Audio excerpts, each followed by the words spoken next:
Veritas University, Abuja, located in Buhari Area Council, is offering provisional admission to all qualified students with recent UTME JAM examination results. Applications are open to all candidates with a minimum score of 470 for other courses and a minimum score of 200 for admission into the Faculty of Law. Screening for the 2021-2022 academic session will commence from the 27th of September 2021. The exercise will be physical or virtual in Abuja and the respective Catholic dioceses with education secretariats. For further inquiries, call Reverend Father Dr. Babkwaf, Chairman, Admission Committee on 080-3939-8830 or the Admission Officer, Mr. Kefas Ilya, on 070-8685-8143. You can also call the Marketing Officer, Mr. Timothy Adidi, on 081-3860-5055. For postgraduate admission, contact Monsignor Professor Michael Sasa on 080-3499-8227. Veritas University, seeking the truth. Hello viewers, we welcome you to this week's edition of Veritas Half Hour, where we discuss academic excellence and quality formation at Veritas University, Abuja. I am Cyril Ole, your usual anchor, and in this week's edition, we found it necessary to go back to Professor Epiphany Azinge to educate us more on the upcoming law program at Veritas University, Abuja. We had very little time to talk to him last time we met, and so we sought him out and he obliged us. Professor Azinge, we thank you for always entertaining us in spite of your busy schedule. Thank you very much. My pleasure. Thank you, Prof. Let's look at the last time we spoke with you. You talked about the infrastructural presence in the upcoming Faculty of Law. What do we have now? What do we have now in terms of infrastructure? Is it good enough to start the law program? Yes, I will say, resoundingly so, that we have more than enough to accommodate 50 students, which is the approval given by the Council of Legal Education. So to that extent, we have a moot court, we have an auditorium, we have the lecture theaters, enough to start off with what we have. But like I want to reiterate, we are hoping that by October, we would have been done with the entire law faculty building, which we are proposing to be commissioned sometime in November. With that, we will have state-of-the-art law faculty on ground, consisting of auditorium, administrative staff, law theaters or lecture theaters, offices for as many lecturers as possible, if not running into about 20 or more. And then with the library that is state-of-the-art on its own too, e-library amongst others.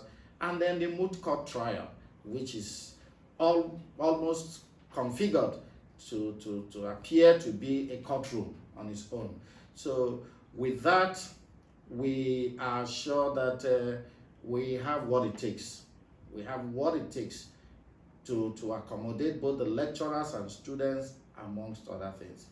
We shouldn't lose sight of the fact that in terms of hostel accommodation, Veritas has done very well.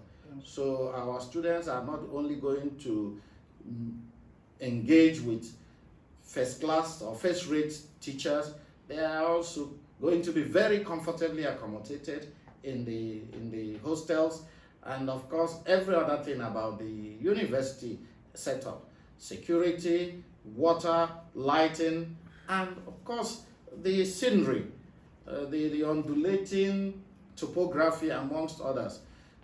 Veritas University is one of a kind and one that people should be eager to visit on tourism, and then more importantly or more significantly, educational tourism for that matter. I was going to ask you about the scenery, whether it is conducive enough for learning.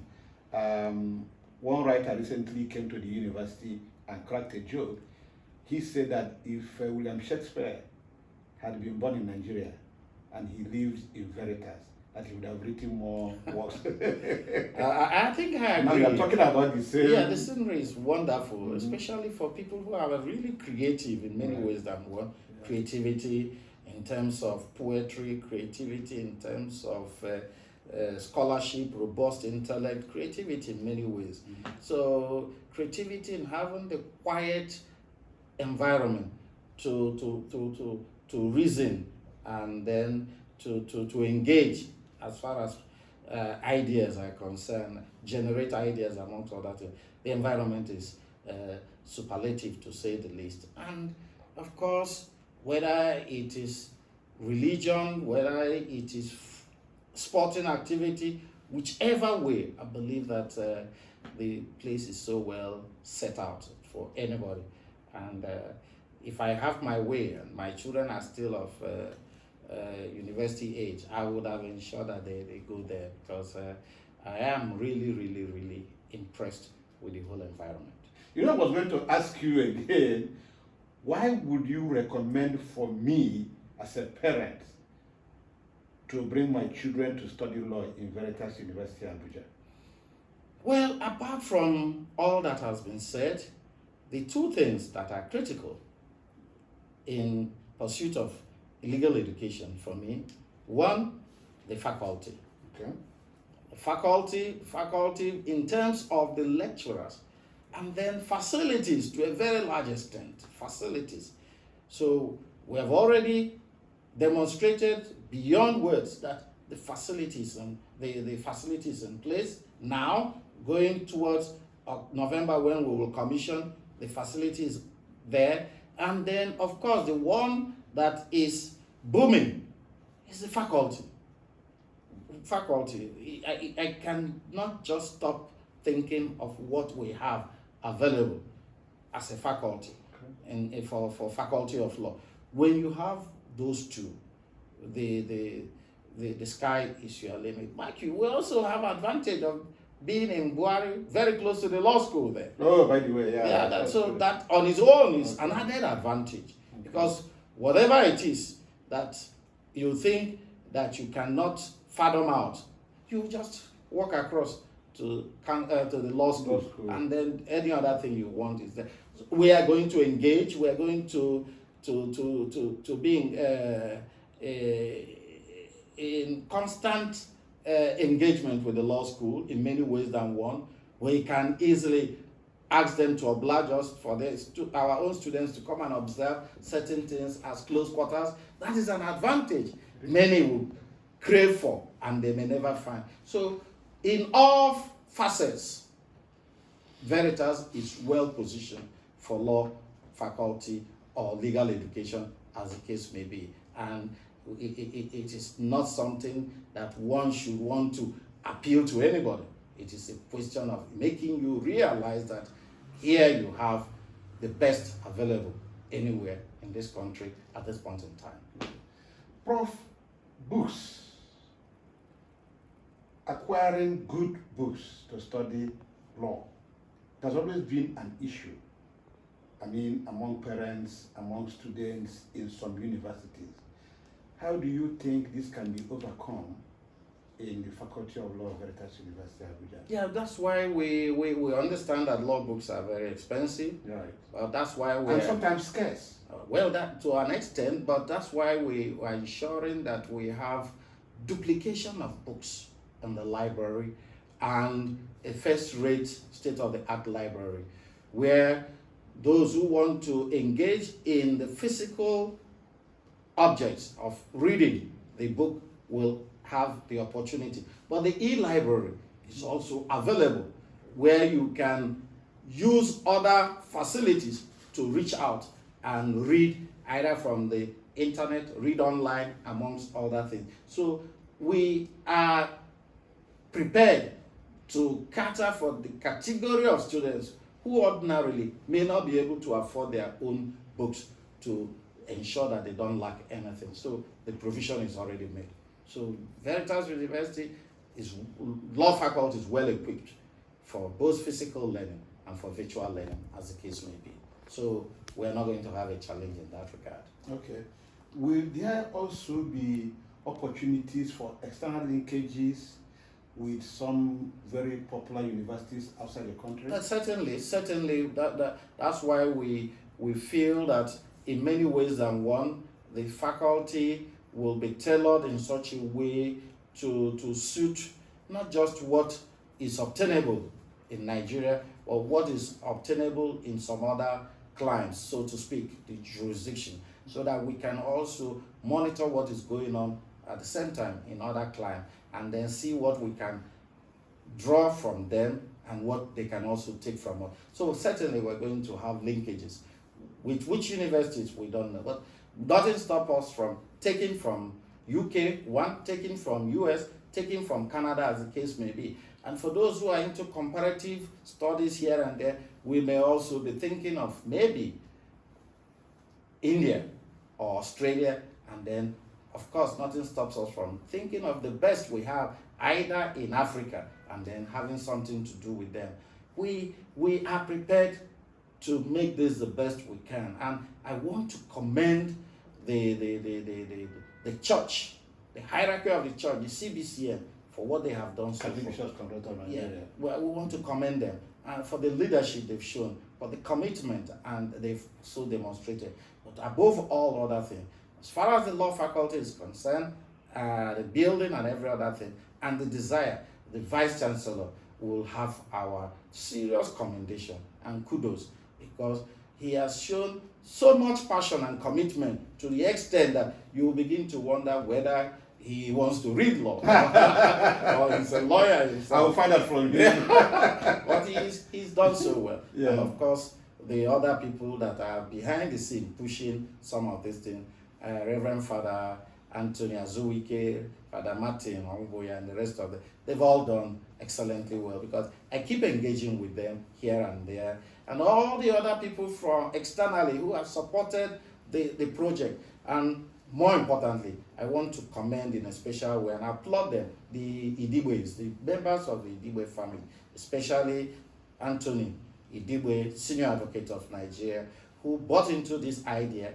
and have also supported financially in trying to ensure that the law faculty comes on stream as soon as possible. So they all deserve our kudos, but more importantly, the only way we can thank them enough is to ensure that the law faculty that is coming up is one of their dreams. Prof, you will permit us to go on a short break. When we come back, we'll ask you more questions. Thank you, Prof. Just a little example, because we're still in the temporary site. Okay. Of course, whatever we have here will only be improved in the next few months when we move over there. Okay. But this is a typical example of the lecture classrooms, one of the lecture classrooms that we have. This is a seminar room, and again, it's just a small seminar room. We are going to have a couple of these in the new building when we're done. And as you can see, we have a projector up there. And that thing there is not just a whiteboard, it's a smart board. Okay. Yes, so we are going all the way digital, so with a touch screen and all of that. So that's the kind of facility we want to put in place, and we're putting in place for our students. So that's a law clinic. Is a place that students practice how to be lawyers. You know, it's arranged in such a way that you can have a private section for interviews, for personal consultation with your lawyer and things of that nature. Yes. Well, one was thinking that is the medical wing. Absolutely has nothing to do with medicine. This is okay. Nothing to do with medicine. Law clinic. Yes, it's called law clinic. That's what it is. Okay. Yes. All right. Moot court. Let's go to the moot court. So this is the moot court. The moot court. Yes. What is the moot court in your own parlance? Explain it to our viewers. The moot court is some kind of a mock court. Okay. And this is a necessary requirement for every law faculty. Okay. You know, even abroad, you have to have a moot court. And the moot court is just like a normal court, where law students come in and learn how to be lawyers, how to argue in court. Okay. You know, a lot of the litigation stuff happens in the court. So this helps the students be familiar with the workings of a court. So when you become a lawyer, when you graduate and become a practicing lawyer, you are not going to be seeing a law court for the first time. Okay. And students are generally encouraged to be part of the mooting that goes on in the law faculties so that they can really begin to practice how to be a lawyer. Is it part of their practical? Absolutely, yes. Okay. It is. Okay. Yes. And once again, this is just a temporary place. In the new building coming up there, we have a standard built moot court that is going to contain like 60, 70 people at the same time. Wow. This one here can only take about 38 people, including the court clerks. Okay. I'm happy to welcome you to the law library. Okay. Yes, this is a dedicated library for the upcoming Faculty of Law. Okay. It's a small space, yes, but we have lots of volumes here, lots of books, close to 2,000 volumes we have here. So this place takes 32 people sitting. Okay. Yes, but when the new law library is in full swing, it can take 200 students at the same time, reading space only. Yeah, welcome back, viewers. We've been talking with Professor Epiphany Azinge, legal practitioner, legal luminary. I love that word, luminary, so I want to use it to describe Prof, who has obliged us to talk on activities in Veritas University, Abuja. You're welcome. Prof, thank you for your patience. Thank you very much. Yeah. Let's talk about discipline. It's becoming an issue in Nigerian universities now. Students are either sagging their trousers, or you see male students wearing earrings and all sorts of things. Things that before now were very alien to our culture. How do we help to make sure, not just for the law faculty now, that students in Veritas University, Abuja, come out very special breed of graduates? Well, I believe that students coming to the university having passed through some agents of socialization, starting from parents, from the schools they've attended, and then of course the university itself is part of the socialization process. And to that extent, we believe that those who have not been able to meet up the requirements in terms of character, one way or the other, are left at the hands of the lecturers and the other administrative organs or agencies that operate within the university. Good thing is that the Veritas University is a resident university. In other words, you don't have to accommodate people as day students are coming from outside. Right. Once you come on board, you are inside. That is very, very fundamental. And what does that allow us? The opportunity to assess at any point in time the people that are on board in the morning, in the afternoon, in the evening, and at night.